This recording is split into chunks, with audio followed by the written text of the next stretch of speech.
Je suis tombé à travers eux, glissant entre des visages déformés par la douleur, des organes en décomposition qui collaient à ma peau.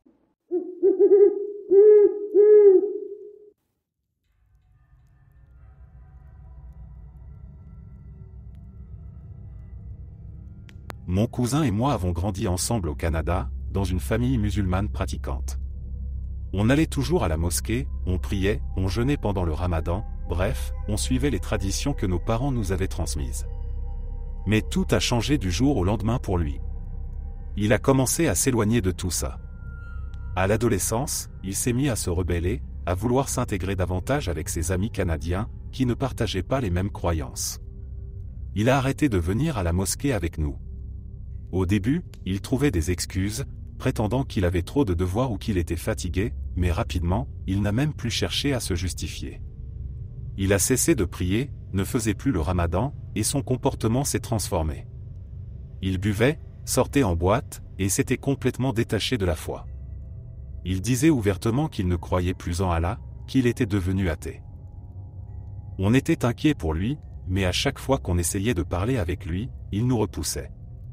Il semblait perdu, comme si quelque chose l'avait pris au piège, et il n'était plus lui-même. Il voulait juste être comme tout le monde, disait-il, profiter de la vie. Puis un jour, tout a basculé. C'était une nuit glaciale. Mon cousin sortait d'une boîte de nuit, ivre, l'esprit embrouillé par l'alcool. Il était avec ses amis, mais ce soir-là, il était particulièrement agressif. Il a commencé à provoquer un groupe de Canadiens qui traînaient là, juste en train de passer un bon moment entre eux. Il n'avait rien fait, mais lui, on aurait dit qu'il cherchait la bagarre, comme s'il était possédé par une colère intérieure qu'il ne pouvait pas contrôler. Un des Canadiens, un grand type massif, en a eu assez. Après un échange de paroles tendues, il a fini par lui mettre un coup de poing. Le coup a été tellement puissant que mon cousin est tombé raide, frappant violemment l'arrière de sa tête contre le trottoir. C'était un bruit sourd, horrible, qui a figé tout le monde sur place. En un instant, il ne bougeait plus. Des passants ont appelé une ambulance, et il a été emmené d'urgence à l'hôpital.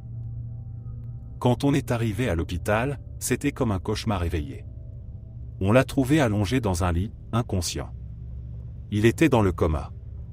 Les médecins n'étaient pas certains qu'il se réveillerait un jour.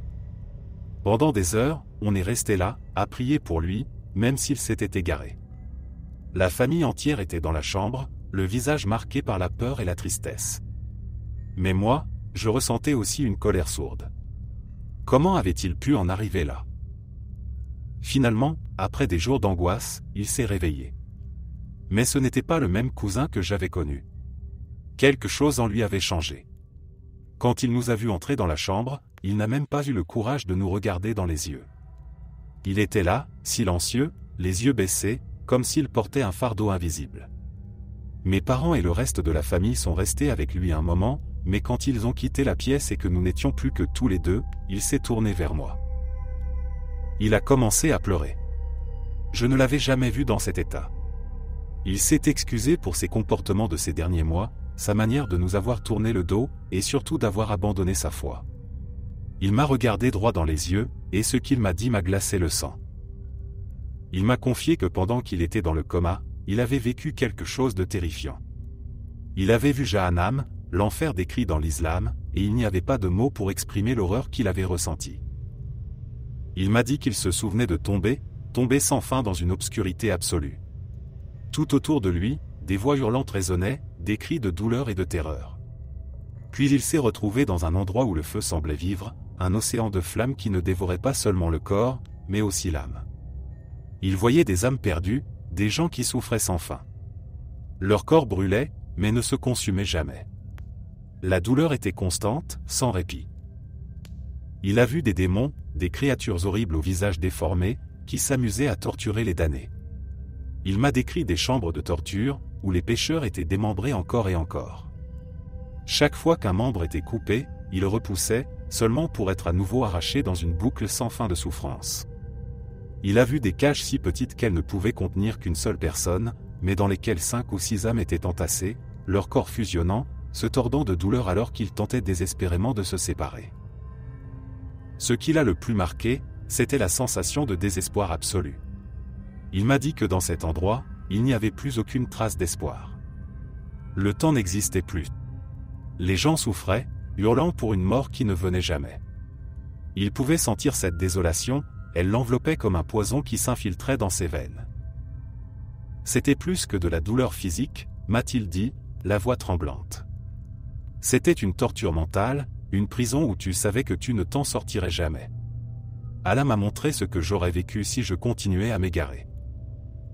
Mais alors que l'enfer semblait sur le point de l'engloutir complètement, une lumière est apparue. Il m'a dit que c'était comme si Allah lui-même lui avait donné une seconde chance.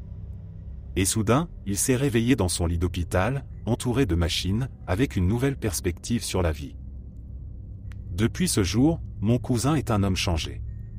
Il est devenu le musulman le plus pieux que je connaisse. Il ne rate jamais une prière, jeûne avec une dévotion totale pendant le Ramadan, et vit sa foi avec une intensité que je n'avais jamais vue chez lui. Il dit souvent que c'est un miracle qu'il soit encore là, et il remercie Allah chaque jour pour la seconde chance qui lui a été donnée.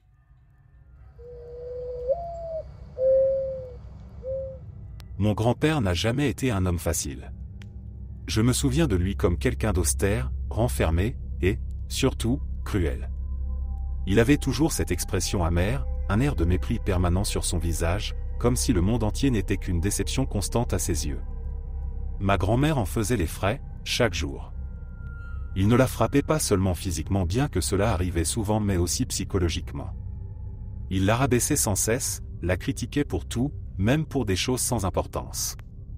Nous, les petits-enfants, nous étions invisibles pour lui. Quand il s'adressait à nous, c'était rarement pour dire autre chose que des reproches. Je n'ai jamais ressenti d'affection venant de lui, et je suis certain qu'il n'en a jamais éprouvé non plus. Je savais qu'il était en train de mourir. Sa santé déclinait depuis des mois, et il passait la plupart de son temps cloué à son lit, à hurler des ordres à ma grand-mère, même dans ses derniers jours. Son obsession, récemment, était devenue la fermeture des fenêtres. « Ferme ces foutues fenêtres !» criait-il chaque fois que ma grand-mère entrait dans la pièce.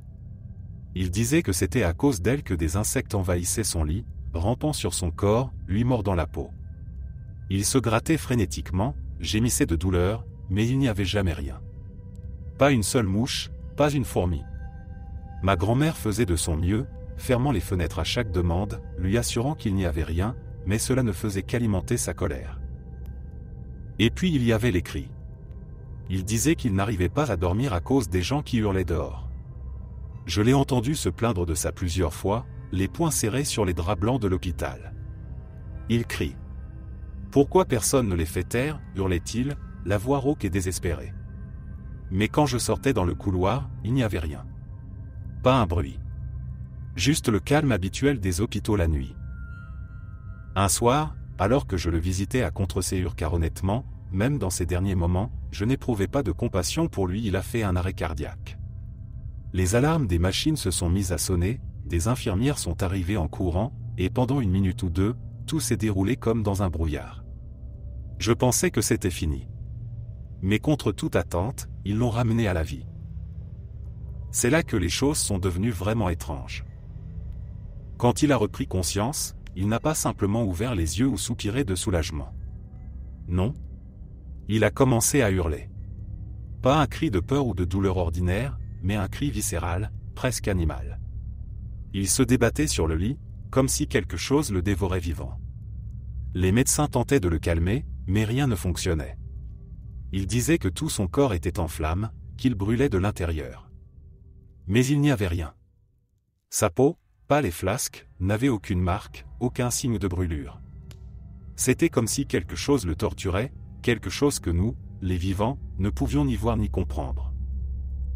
Cette scène a duré des heures. Il délirait, ses yeux écarquillés, remplis de terreur. Il suppliait, implorait les médecins de le sauver, mais comment aurait-il pu? Il n'y avait rien à sauver.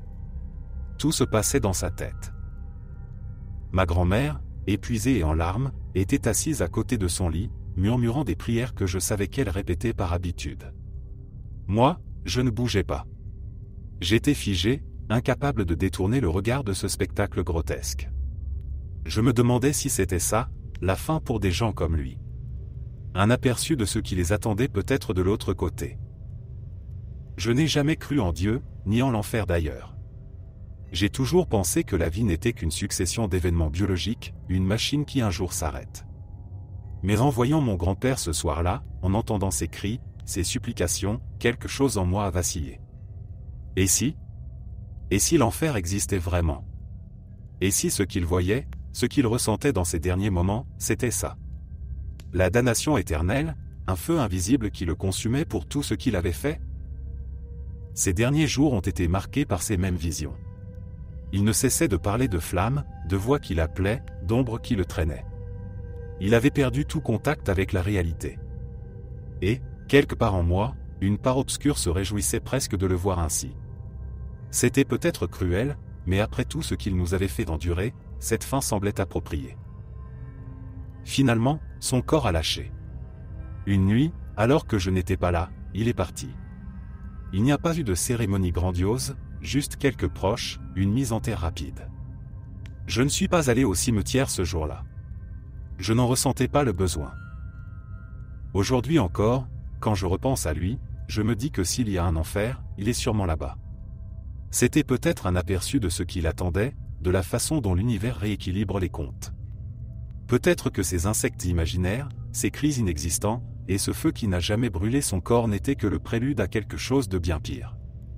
Une éternité de souffrance. Moi, je reste sceptique. Mais si l'enfer existe, mon grand-père y a certainement trouvé sa place.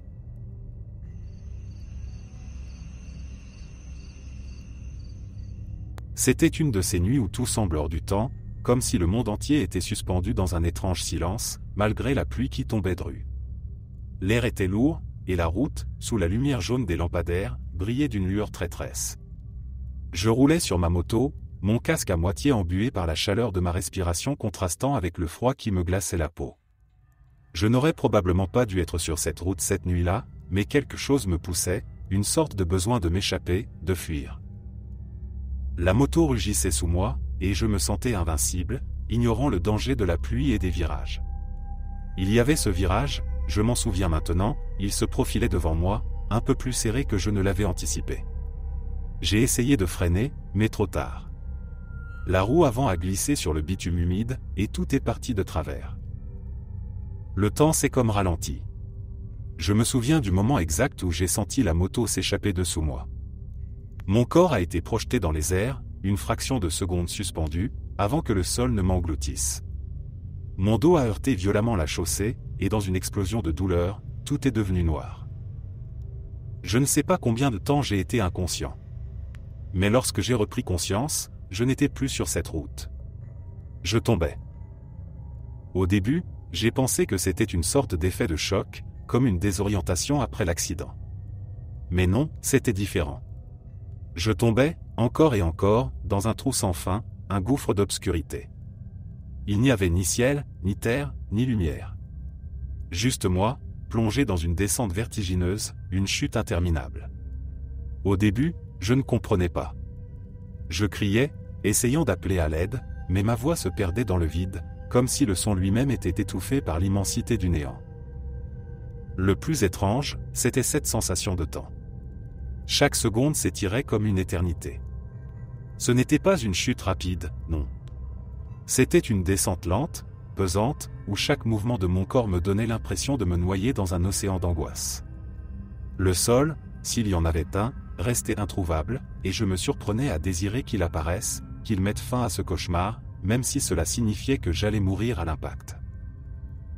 Des heures passaient, des jours peut-être. Je perdais toute notion de temps. Mon esprit vacillait entre la terreur et la fatigue, et je me mettais à hurler sans relâche. Mes cris se changeaient en sanglots désespérés. C'était comme si mon existence même n'avait plus de sens, comme si j'étais condamné à tomber pour l'éternité. Je me souviens d'un moment, où le désespoir était si fort que je n'arrivais plus à réfléchir correctement. Mes pensées se mélangeaient dans une cacophonie de questions sans réponse. Pourquoi ? Pourquoi moi ? Que avais-je fait pour mériter ce supplice ? Quel péché avais-je commis dans ma vie pour être puni de cette façon ? J'essayais de me souvenir. J'avais eu une vie comme tant d'autres. Pas parfaite, loin de là, mais je ne pensais pas avoir fait quelque chose de si terrible. Alors pourquoi? Pourquoi cette chute infinie? Pourquoi ce néant sans fin? Chaque fois que je tentais de réfléchir, je sentais une angoisse monter, une peur si profonde qu'elle me paralysait. Et toujours, la chute continuait, inlassablement. Il y a eu un moment où, dans ma terreur, j'ai commencé à implorer. Je ne savais pas à qui je parlais, mais mes mots sortaient d'eux-mêmes, presque incohérents. J'ai crié à Dieu. Je ne savais pas si je croyais vraiment en lui avant cet instant, mais là, je n'avais plus personne d'autre vers qui me tourner. Je lui ai demandé pardon. Je lui ai supplié de me sauver, de mettre fin à cette chute. Je lui ai promis que si jamais je pouvais revenir à la vie, je serais un homme différent. J'ai dit que je serais un bon chrétien, que je suivrais ses enseignements, que je le servirais. Tout ce qu'il voudrait, pourvu que cette torture s'arrête. Rien ne se passait. Je continuais à tomber, et le vide autour de moi me dévorait peu à peu. J'avais l'impression d'être oublié, abandonné. Mais alors, quelque chose a changé. D'un coup, alors que je tombais toujours, j'ai senti quelque chose. Une présence. Au début, c'était vague, comme un souffle dans le vide, puis j'ai senti une main. Oui, une main, ferme mais douce, qui attrapait la mienne. Je ne voyais rien, mais je savais qu'elle était là. Et au moment où cette main m'a touché, tout a changé. Le vide autour de moi n'avait plus d'importance. Je n'avais plus peur. Une sensation de paix, d'amour, m'a envahi, comme si toutes les terreurs, toutes les angoisses que j'avais ressenties jusqu'alors avaient fondu. Je n'étais plus seul. Et puis, sans prévenir, la chute a cessé. Pas brutalement, comme je l'avais craint, mais doucement, comme si le temps lui-même avait décidé de me libérer. J'ai senti que je n'avais plus besoin de tomber. Tout était calme, et cette main continuait de me tenir, m'enveloppant d'un sentiment de sécurité et de réconfort que je n'avais jamais connu auparavant. Quand j'ai ouvert les yeux, je n'étais plus dans ce gouffre. J'étais à l'hôpital. La lumière au-dessus de moi était presque aveuglante après tant de temps passé dans l'obscurité. J'ai mis un moment à comprendre où j'étais, à saisir que tout cela n'était pas qu'un cauchemar. Ma mère était là, assise à côté de moi, me tenant la main. Ses yeux étaient rougis, elle avait dû pleurer, mais elle souriait, soulagée. À cet instant, j'ai fondu en larmes. Je pleurais pour ce que j'avais vu, pour ce que j'avais ressenti. Ce n'était pas qu'un rêve. C'était réel, aussi réel que cet accident qui aurait dû me coûter la vie. Depuis ce jour, ma vie a pris un tournant radical. Tous les dimanches, je vais à l'église. J'écoute les sermons avec une attention que je n'aurais jamais cru possible avant. Je prie, je remercie, et je me rappelle de cette main qui m'a sauvé de cette chute infinie. Avant, je n'avais jamais mis les pieds dans une église, mais maintenant, c'est là que je trouve la paix. Je ne sais pas ce que j'ai vu cette nuit-là. Peut-être que c'était une vision de l'enfer. Peut-être que c'était un avertissement, une seconde chance. Tout ce que je sais, c'est que je suis revenu différent, et que je ne vivrai plus jamais ma vie de la même manière.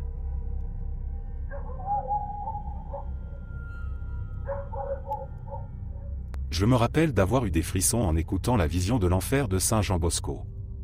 Un soir, Saint Jean Bosco, épuisé après une longue journée passée à s'occuper de ses élèves, s'endormit comme à son habitude après avoir prié. Mais cette nuit-là, son sommeil ne fut pas paisible. Il eut un rêve ou plutôt une vision qui allait le marquer à jamais. Dans cette vision, il se retrouvait en compagnie d'un guide mystérieux.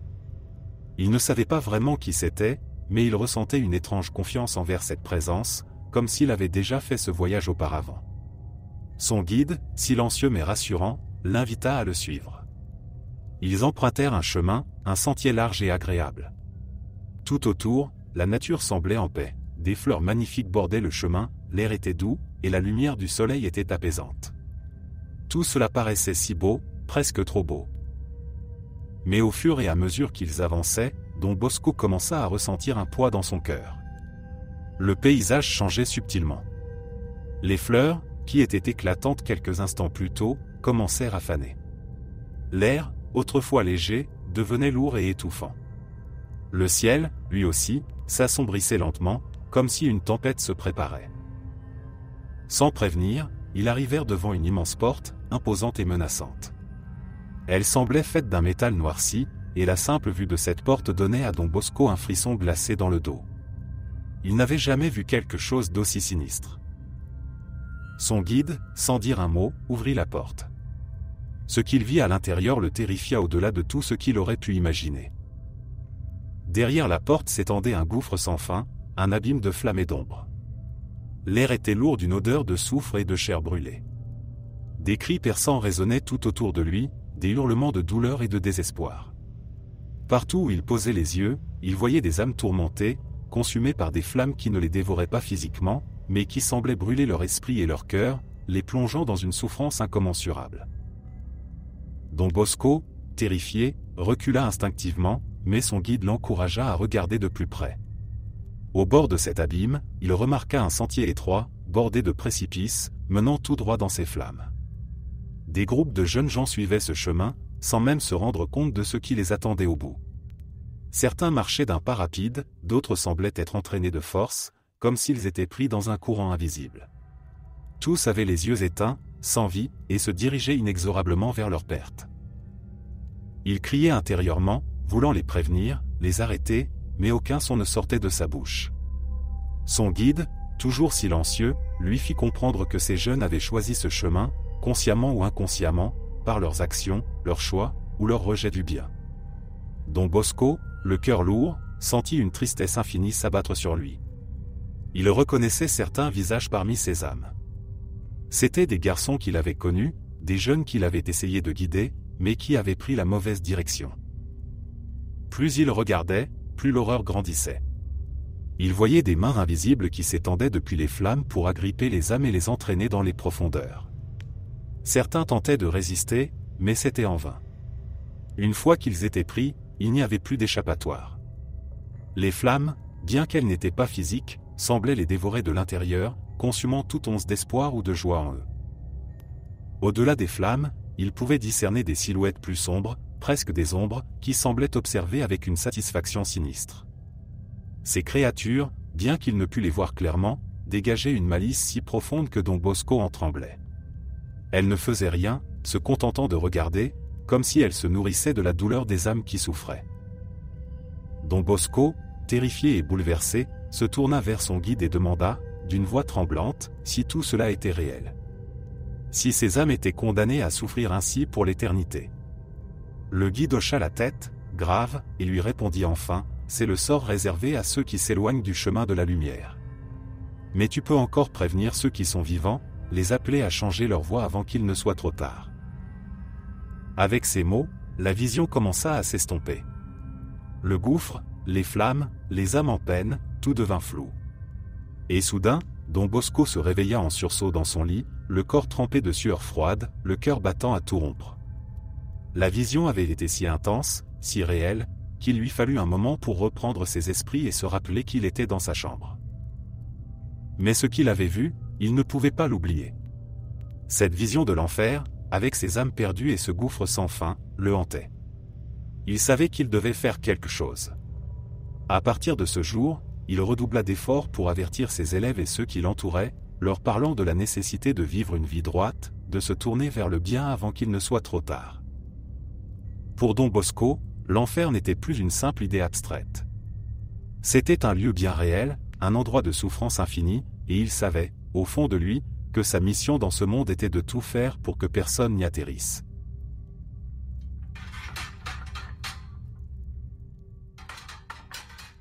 D'abord, je tiens à dire que je ne suis pas religieux et que je ne crois pas en l'enfer. Aussi, je vais bien maintenant. J'ai toujours été ce que l'on pourrait qualifier de normal avant cela, et je suis normal maintenant que tout est terminé. Cela a commencé il y a environ 2 ans, à une période où ma vie traversait une série de moments horribles. La mère de ma fille me rendait la vie impossible, m'empêchant de voir ma petite fille. Ma copine, avec qui j'étais depuis 4 ans, m'a quitté, j'ai perdu un emploi décent, je ne savais pas où j'allais vivre, et je me noyais dans l'alcool. Vous voyez le tableau.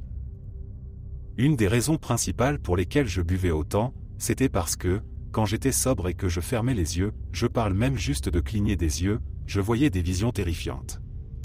Et je ne parle pas de simples idées dans ma tête, mais de vraies visions, comme si elles étaient juste devant moi, réelles. Des scènes de personnes, des foules de gens nus qui étaient déversés dans des trous où je ne savais pas ce qui les attendait. Ou des personnes se faisant violemment assassiner, ou torturer, hurlant et priant pour une mort qui ne venait jamais. En gros, c'étaient les pires choses que l'on puisse imaginer. Je ne saurais pas assez souligner à quel point ces images étaient atroces. C'étaient des visions de mort et de souffrance qui feraient pleurer le vétéran militaire le plus endurci, sur une échelle que l'on ne peut même pas concevoir. Chaque fois que je clignais des yeux, elles apparaissaient. Ces visions étaient accompagnées d'une vague d'émotions qui me submergeait à chaque fois. Il n'y avait aucun moyen de s'y habituer. Chaque fois que je les voyais, c'était comme si je subissais une attaque visuelle et émotionnelle. Et pourtant, je ne suis pas du genre à me laisser submerger par les émotions, loin de là. Peu à peu, j'ai commencé à perdre pied. Je me demandais sérieusement si je devenais fou. Mon comportement n'avait pas fondamentalement changé. J'étais certes un peu tendu, ce qui est normal quand cligner des yeux te fait voir des scènes horribles. Mais je gardais la tête sur les épaules. J'ai appris à ignorer ces visions pendant que je parlais avec des gens. Je devais cacher le fait que je voyais quelque chose que je n'aurais pas dû voir ou que je devenais complètement fou. Je ne savais absolument pas quoi faire. Que peut-on faire quand on est une personne complètement saine d'esprit, à l'exception du fait qu'on hallucine l'incarnation même de l'enfer à chaque fois qu'on ferme les yeux? Et puis, un ange est apparu dans ma vie. Pas un ange comme dans les histoires, mais une amie d'une amie, qui est aujourd'hui ma copine et avec qui je vis. Elle m'aimait bien, et moi aussi je l'aimais bien. Après quelques semaines, elle m'a proposé de venir vivre avec elle. Elle savait que je n'avais pas d'endroit où aller et que j'étais entre deux emplois. Son fils de 6 ans m'adorait, et moi je ne pouvais pas passer assez de temps avec lui. Ça fait 1 an et demi que je vis avec eux, et maintenant j'ai un bon travail qui me plaît. Je sens que son soutien, le fait qu'elle ait cru en moi, nous a aidés tous les deux. Mais je ne lui ai jamais dit à quel point j'étais en train de perdre la tête quand on a commencé à sortir ensemble. Je ne suis pas religieux. Je n'ai pas été élevé dans une famille religieuse, et je suis fondamentalement agnostique. Mais j'ai vu des visions de l'enfer, un enfer tiré des croyances religieuses.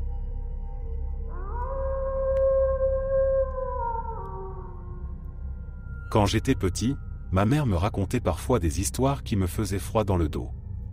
Elle n'était pas spécialement du genre à faire peur pour le plaisir, mais elle croyait profondément en certaines choses et voulait que je comprenne à quel point elles étaient sérieuses. L'une de ces histoires qui m'a particulièrement marqué, c'était celle des apparitions de Fatima, et plus précisément la vision de l'enfer que les 3 enfants bergers avaient eue. Ça se passait en 1917, au Portugal. 3 jeunes enfants, Lucie, François et Jacinthe, avaient affirmé avoir vu la Vierge Marie à plusieurs reprises dans une petite ville appelée Fatima. La Vierge leur aurait montré des visions, dont l'une était celle de l'enfer. Ma mère me racontait cette histoire avec des détails précis, et même maintenant, adulte, je peux encore ressentir la chair de poule en me rappelant ce qu'elle m'avait dit. Elle me décrivait la vision en expliquant que lors de l'une de leurs apparitions, le 13 juillet 1917, la Vierge Marie avait ouvert la terre devant les enfants, leur permettant de voir l'enfer. D'après les descriptions de Lucie, la plus âgée des 3, ils ont vu un immense océan de feu. Pas un feu ordinaire, mais un feu vivant, brûlant de manière incompréhensible. C'était comme une mer sans fin de flammes dévorantes qui engloutissaient tout. Dans ce feu, il y avait des âmes humaines, d'innombrables âmes. Elles étaient plongées dans les flammes, flottant comme si elles étaient légères, mais en même temps, leur souffrance semblait les alourdir. Elles criaient, hurlant de douleur, mais ce qui était vraiment terrifiant dans ce que ma mère m'expliquait, c'est que les enfants voyaient que ces âmes n'étaient plus vraiment humaines. Elles avaient perdu toute ressemblance avec l'humanité. Leur visage était tordu, déformé par la douleur, et elles semblaient prises dans une spirale de désespoir, incapables de se libérer de cette souffrance. Ma mère me disait que les enfants avaient aussi vu des créatures horribles dans cet enfer. Ces créatures étaient comme des démons, mais pas tout à fait comme on les imagine dans les contes de fées ou les histoires d'horreur. Elles étaient noires, presque comme des ombres, et avaient des formes terrifiantes, à mi-chemin entre des animaux et des figures humaines. Elles poursuivaient les âmes, les harcelant, les poussant toujours plus profondément dans les flammes, comme si leur seule existence était dédiée à infliger une souffrance éternelle. Les enfants disaient que ce n'était pas seulement un spectacle de souffrance physique, mais aussi de souffrance morale. Ces âmes savaient qu'elles étaient damnées, et c'était comme si tout espoir leur avait été arraché pour toujours. Elles criaient pour obtenir de l'aide, mais il n'y avait aucune réponse. Il n'y avait pas de fin à leur tourment. C'était un cercle infernal, où les flammes ne les détruisaient jamais complètement, mais les consumaient sans fin.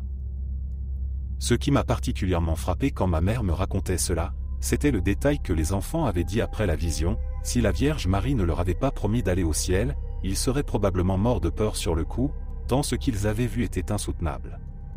Ils étaient paralysés par la terreur et la gravité de ce qu'ils avaient vu. Ma mère ajoutait toujours que la Vierge avait montré cette vision pour rappeler l'importance de prier pour les âmes perdues et éviter de tomber dans les péchés qui nous conduiraient à un tel destin. Je me souviens de ses yeux quand elle me parlait de ça, comme si elle croyait vraiment que l'enfer n'était pas juste une idée abstraite, mais un endroit réel, prêt à engloutir ceux qui s'éloignaient de la foi. Elle terminait souvent son récit en me disant que la vision de Fatima était un avertissement. Un avertissement pour nous rappeler que les choix que nous faisons ici sur Terre peuvent avoir des conséquences bien plus grandes que ce que nous pouvons comprendre. Quand j'étais enfant, je ne comprenais pas vraiment ce que tout cela signifiait. Je savais seulement que ça me faisait peur, vraiment peur. Pendant des nuits après ces récits, je restais éveillé, les images que ma mère avait décrites tournant dans ma tête. Cet océan de feu, ces âmes torturées, les démons qui les poursuivaient. C'était trop pour moi à l'époque, mais je ne pouvais pas m'empêcher d'y penser. Aujourd'hui encore, même si je ne crois pas forcément à ces histoires de la même manière qu'avant, je ne peux pas nier l'impact qu'elles ont eu sur moi. La vision de l'enfer de Fatima, telle que ma mère me l'a racontée, reste gravée dans ma mémoire comme un rappel que, pour beaucoup de gens, l'enfer est plus qu'une métaphore. C'est une réalité effrayante, prête à se dévoiler à tout moment. Je venais de terminer un quart de travail de 10 heures, épuisé, quand mon frère est venu me chercher. Nous avions déjà planifié de prendre une drogue hallucinogène ce soir-là, du LSD. C'était une sorte de pacte, quelque chose qu'on avait préparé à l'avance pour échapper à notre routine et vivre une expérience différente. Alors, on est allé chercher la drogue et on l'a prise dans la voiture avant même d'arriver à la maison. Avant de rentrer, mon frère m'avait averti de ne rien dire à maman, quoi qu'il arrive. Il insistait, presque solennellement. Et je lui ai dit la même chose, surtout, ne pas parler de ça à maman. Elle retournerait toute la maison si elle découvrait qu'on prenait des drogues. J'étais d'accord, convaincu que tout se passerait bien. En arrivant à la maison, je suis allé directement dans ma chambre après avoir pris une douche. La drogue commençait à faire effet. Je me suis installé sur mon lit, j'ai allumé mon ordinateur portable et mis la télévision en fond sonore, parce que j'aime le bruit de fond pour me sentir à l'aise. Au début, tout allait bien. Je regardais des vidéos drôles, je riais, je me sentais incroyablement bien. L'atmosphère de la pièce était légère, remplie d'énergie positive. Mais tout ça n'allait pas tarder à basculer. Sans prévenir, un homme est apparu simultanément sur mon ordinateur portable et sur ma télévision. C'était un homme extrêmement séduisant, habillé d'un costume noir impeccable, les cheveux noirs tirés en arrière, assis dans une pièce sombre, rouge comme du sang. Il était en train de se faire interviewer. J'étais stupéfait et confus, car je ne regardais rien de politique, juste des vidéos amusantes. L'intervieweur, visiblement terrifié, lui posait des questions comme « Que doit faire le monde maintenant ?» Et l'homme a répondu d'une voix froide « Je suis votre Dieu, et vous brûlerez tous en enfer, là où est votre place. » Je n'ai pas compris ce qui se passait. C'était comme une hallucination, mais d'une clarté troublante. J'ai regardé l'écran, sidéré, et j'ai crié « Je rejette cela au nom de Jésus-Christ. » À ce moment-là, cet homme m'a fixé droit dans les yeux, comme s'il pouvait voir à travers mon âme, et a commencé à hurler à plein poumon. J'étais tétanisé. J'ai fermé mon ordinateur dans la panique et je me suis tourné vers la télévision. Il était encore là, toujours en train de hurler. J'ai changé de chaîne, mais il apparaissait sur toutes, criant toujours. Terrifié, j'ai fini par éteindre la télévision. Je me suis demandé si quelqu'un d'autre dans le monde venait d'assister à la même chose que moi. Est-ce que c'était réel ou juste dans ma tête? Je n'avais aucune réponse. Je suis alors allé réveiller mon frère. Je suis entré dans sa chambre, j'ai allumé la lumière, et lorsque j'ai vu son visage, il était complètement déformé, monstrueux, comme une vision du diable. Je suis tombé en arrière, effrayé, et je me suis mis à courir. Sans réfléchir, j'ai descendu les escaliers pour aller voir ma mère, même si mon frère m'avait supplié de ne rien lui dire. Je me disais que ma mère serait une protection. Mais quand je suis arrivé dans sa chambre et que je l'ai réveillée, son visage aussi était tordu, méconnaissable, démoniaque. J'étais pris de terreur pure. Je ne savais plus où aller. Il était 3 heures du matin, et j'ai couru dehors, sans manteau. Ce que je ressentais chez moi n'était pas normal. C'était mauvais, profondément maléfique, et je ne pouvais pas rester là. Je me suis mis à courir dans la rue, mais c'était comme si je n'avançais pas. J'avais l'impression que mes jambes bougeaient, mais que je restais au même endroit. C'était comme être pris au piège dans un cauchemar éveillé. À bout de force, je me suis effondré dans un champ ouvert, sur mes genoux, et j'ai commencé à pleurer, suppliant Dieu de me sortir de ce cauchemar, de me délivrer de ce mal qui m'entourait. Mais mes prières semblaient vaines, inutiles. Je suis croyant, j'ai grandi dans l'église, et j'ai toujours cru en Dieu. Mais cette fois, c'était différent. C'était comme si Dieu n'était plus là, comme s'il m'avait complètement abandonné. Cette sensation d'abandon, de désespoir, était bien pire que tout ce que je pouvais imaginer. C'était comme si tout ce que j'avais appris, toutes les prières que j'avais dites, ne servaient plus à rien. Je me suis forcé à retourner chez moi, malgré la peur. En marchant dans la rue, 2 hommes sont apparus au loin, venant dans ma direction. Mon instinct me disait de ne pas passer à côté d'eux, que ces hommes allaient me tuer. Mais je n'avais pas d'autre choix, alors j'ai rassemblé mon courage et j'ai continué à marcher. En les dépassant, leur regard était plein de haine et de colère, comme s'ils voulaient me détruire. De retour à la maison, je n'ai adressé la parole ni à mon frère ni à ma mère. Je croyais toujours qu'ils étaient possédés, transformés en quelque chose de démoniaque. Je suis monté en courant dans ma chambre et je me suis allongé sur mon lit, espérant que tout s'arrête si je fermais les yeux. Mais quand j'ai fermé les yeux, ce que j'ai vécu était pire que tout le reste. Je tombais, encore et encore, dans un puits de flammes sans fin. Le feu me brûlait, et je ressentais physiquement la douleur. C'était insupportable. En tombant, je sentais une odeur abominable, comme un mélange de chair en décomposition et de soufre. Tout autour de moi, des gens hurlaient, des créatures me mordaient le visage comme des zombies affamés. C'était un cauchemar vivant, et je pleurais, suppliant Dieu de m'en sortir, de ne pas me laisser en enfer. Mais je n'obtenais aucune réponse, comme si j'étais complètement coupé de toute aide divine.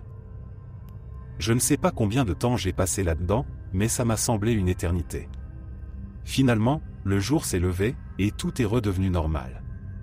La terreur s'est dissipée, mais le souvenir reste vif, gravé en moi comme une cicatrice. Depuis ce jour, ma vie a pris un tournant radical. Je n'ai plus touché à aucune drogue. Je ne veux plus jamais vivre quelque chose de semblable. Plus jamais.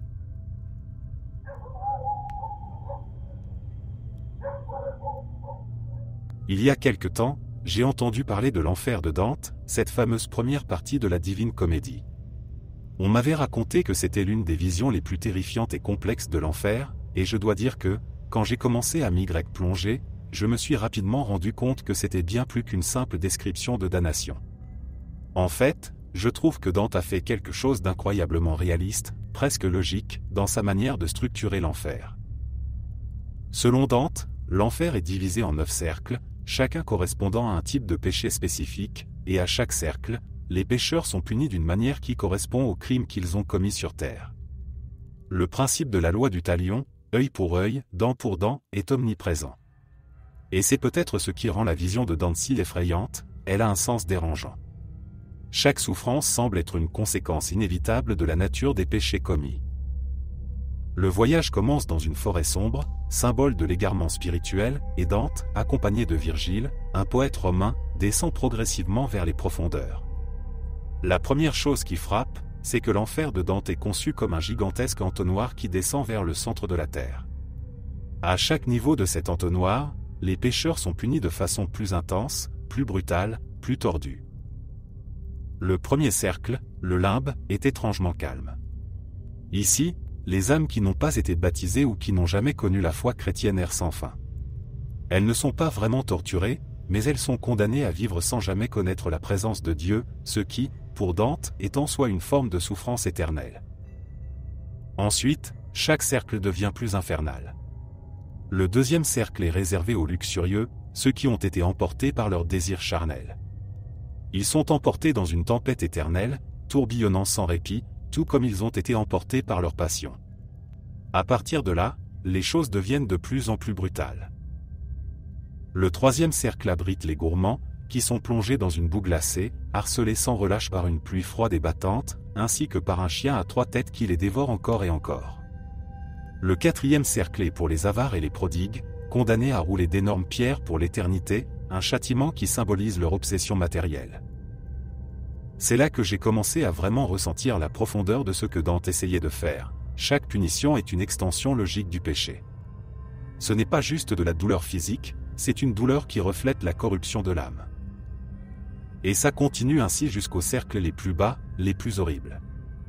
Dans le 8e cercle, par exemple, Dante place les menteurs, les flatteurs et les manipulateurs dans une fosse bouillonnante de poids noirs, où ils sont continuellement piégés, trahis par leurs propres artifices, un clin d'œil glaçant à la manière dont ils ont trompé les autres pendant leur vie.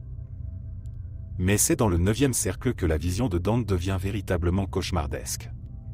Ici, les traîtres, ceux qui ont trahi leurs amis, leur famille, leur patrie, et même leur Dieu, sont emprisonnés dans la glace.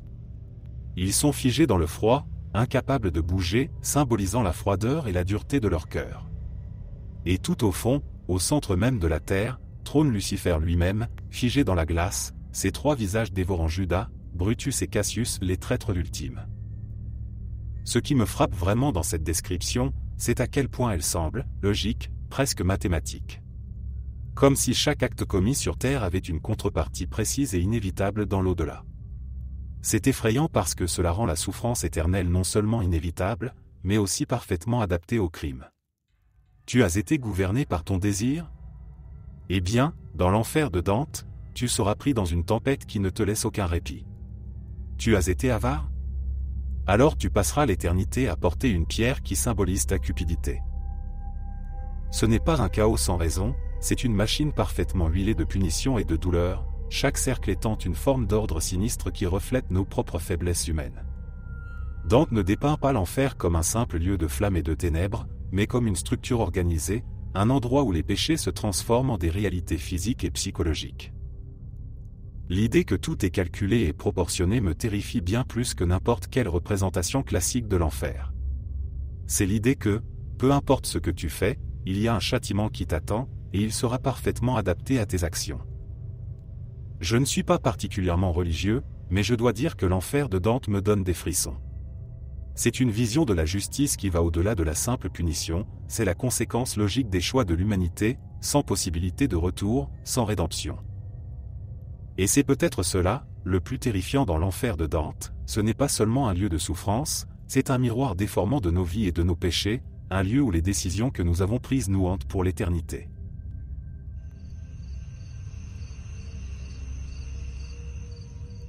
Je me souviens de ce rêve comme si c'était hier. J'étais enfant à l'époque, et je luttais contre une forte fièvre. Mes parents, profondément bouddhistes, s'inquiétaient et restaient à mes côtés, récitant des prières et allumant de l'encens pour apaiser mon esprit fiévreux. Le médecin était venu vérifier ma température, mais il semblait impuissant face à la chaleur qui envahissait mon corps. Cette nuit-là, dans un état de semi-conscience, j'ai plongé dans un rêve étrange, qui ne ressemblait à rien de ce que j'avais vécu jusque-là. Mes parents m'avaient souvent parlé de Yama, le roi des enfers, celui qui juge les âmes après la mort.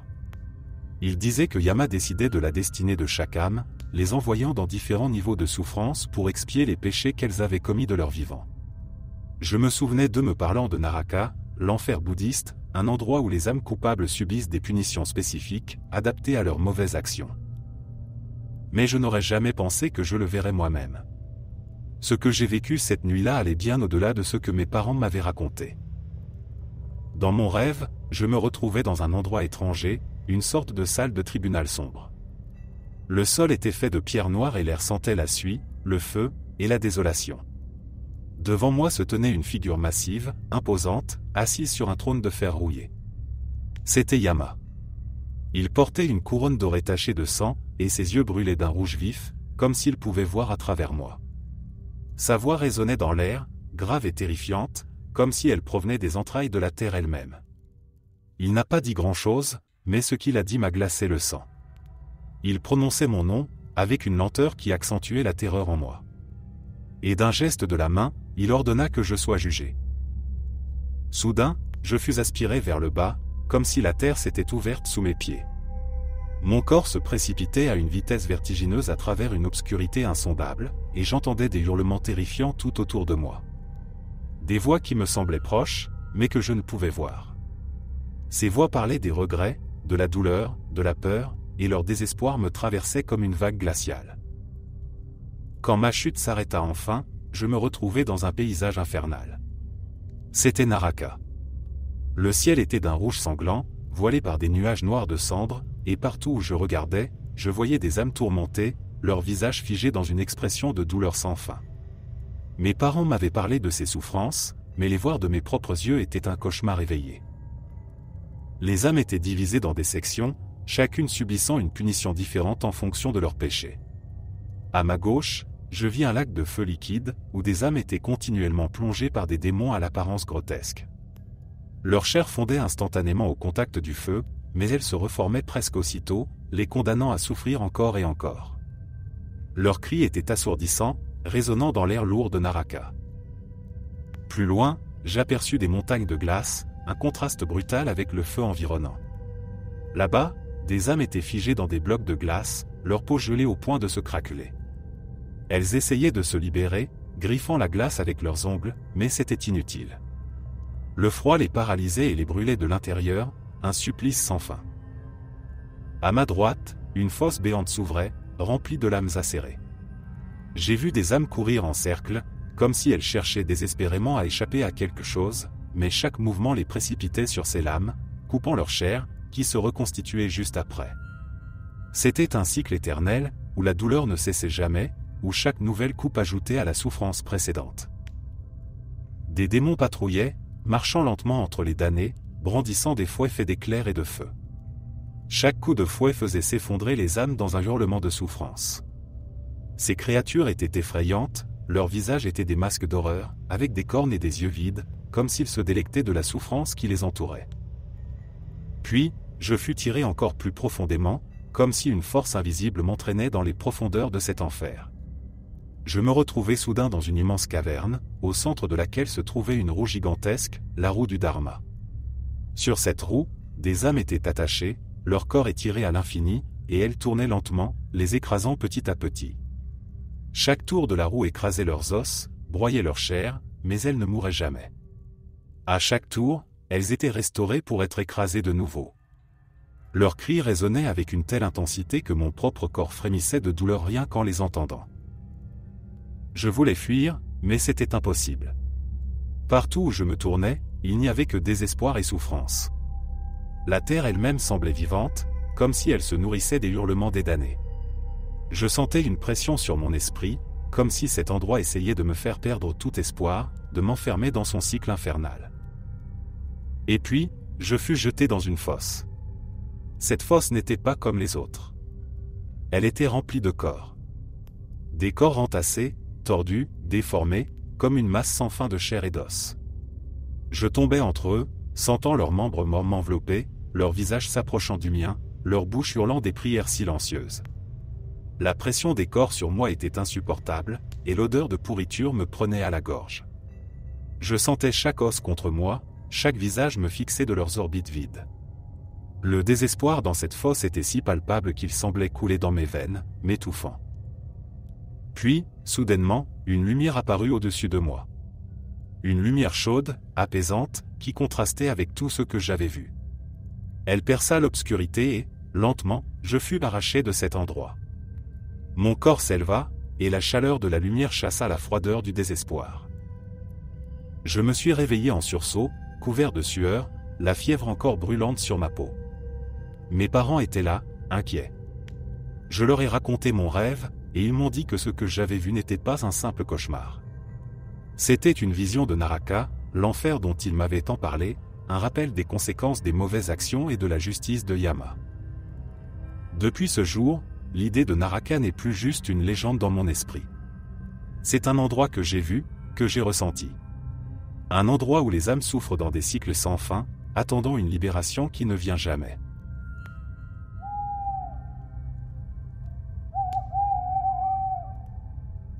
Depuis quelque temps, une pensée étrange et troublante me hante, et si l'enfer dont parlent les religions, celui qu'on nous a décrit pendant des siècles, n'était pas une dimension éloignée, pas un gouffre sous la terre, mais bien le monde dans lequel nous vivons?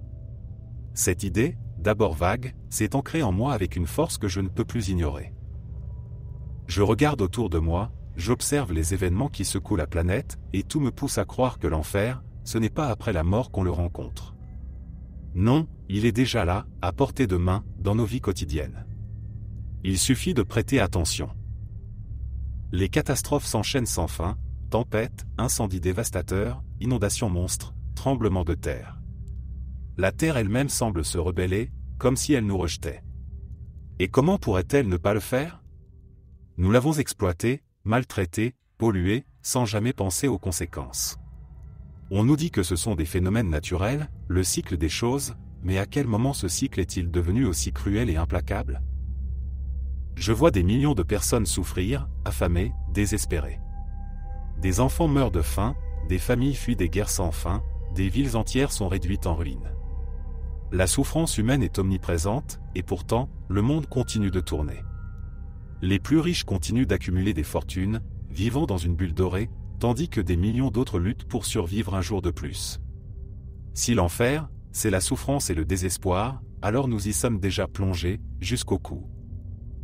Les violences aussi sont partout, que ce soit dans les rues de nos villes ou dans les coins les plus reculés de la planète.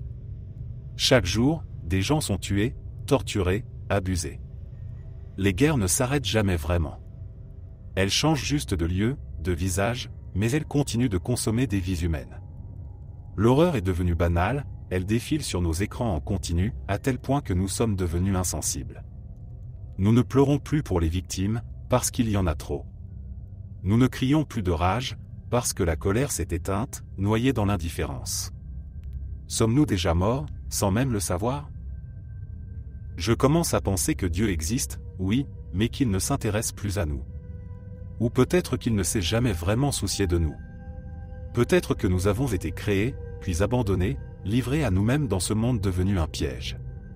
Un piège où tout espoir est une illusion, où la souffrance est constante, même si elle prend des formes subtiles pour certains. Il me semble que nous payons le prix de ce que nous sommes devenus. Il suffit de regarder nos sociétés pour comprendre pourquoi. La cupidité, l'égoïsme, la haine. Tout cela règne en maître. Nous nous battons pour des morceaux de terre, pour des ressources, pour des croyances. Nous trahissons, nous détruisons, nous exploitons. Et tout ça, au nom de quoi? Du pouvoir? De la survie? De la supériorité d'une idéologie sur une autre? L'humanité est devenue son propre bourreau, et Dieu, s'il est encore là, nous regarde sombrer dans cette spirale infernale sans lever le moindre doigt pour nous aider. Peut-être que c'est sa punition, nous laisser nous détruire nous-mêmes, lentement, mais sûrement. Je ne crois pas que l'enfer soit un lieu où l'on va après la mort, un endroit où les âmes damnées sont torturées éternellement dans les flammes. Non, l'enfer, c'est ici, sur cette terre. C'est cet état constant de souffrance, de désespoir et de lutte.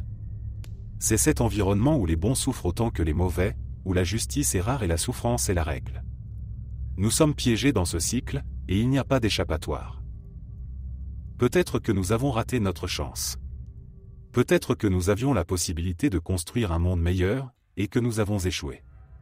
Peut-être que Dieu attendait de nous que nous prouvions que nous étions dignes de son attention, de sa protection, et que nous l'avons déçu.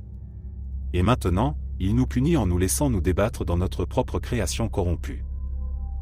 Je me surprends à penser que, si je devais mourir aujourd'hui, je ne craindrais pas ce qu'on appelle l'au-delà. Parce que franchement, quoi de pire que cette existence-ci? Si c'est là l'enfer, alors j'y suis déjà. Et tout ce qu'il reste, c'est d'attendre la fin, si fin il y a. Car dans cet enfer, l'horreur n'est pas dans les flammes ou les démons. L'horreur, c'est ce quotidien fait de douleur, de vide, de désespoir, où l'espoir lui-même semble un luxe inaccessible. L'enfer, c'est ici. Nous y vivons, nous y respirons, et nous ne faisons qu'y survivre. Et peut-être que, pour Dieu, c'est exactement ce que nous méritons.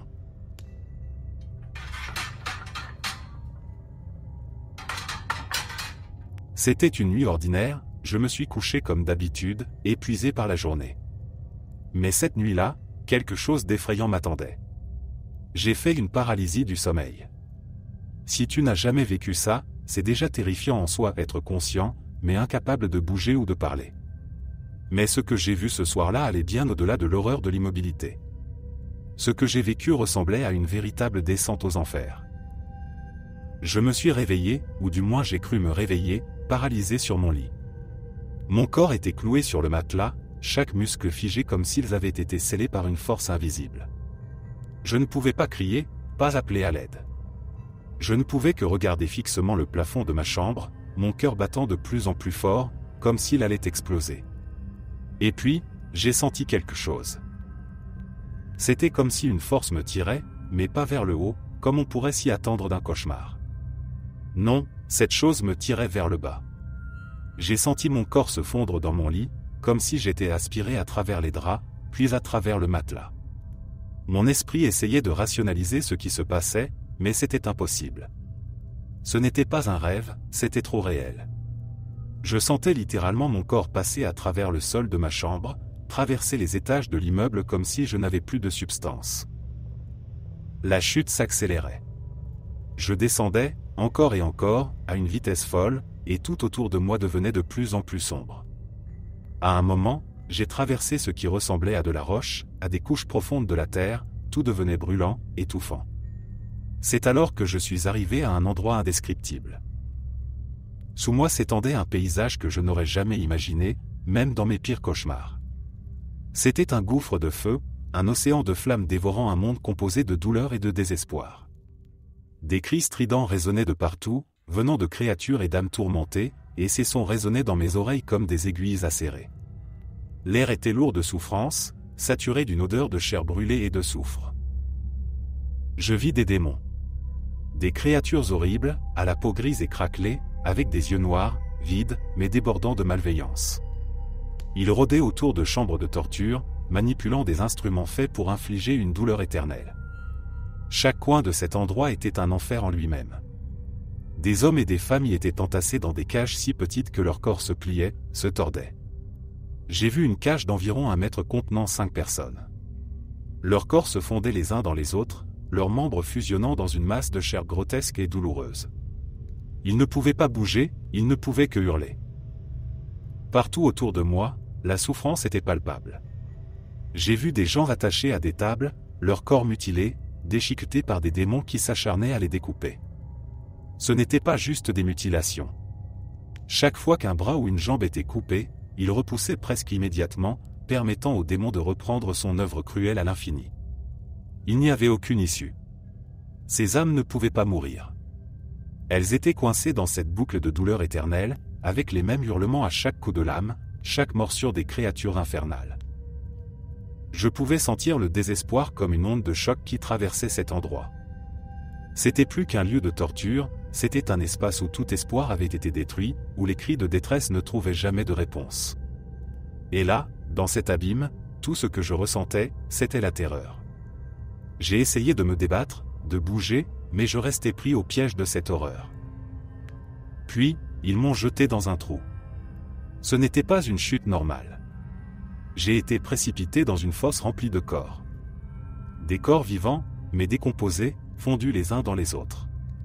Je suis tombé à travers eux, glissant entre des visages déformés par la douleur, des organes en décomposition qui collaient à ma peau.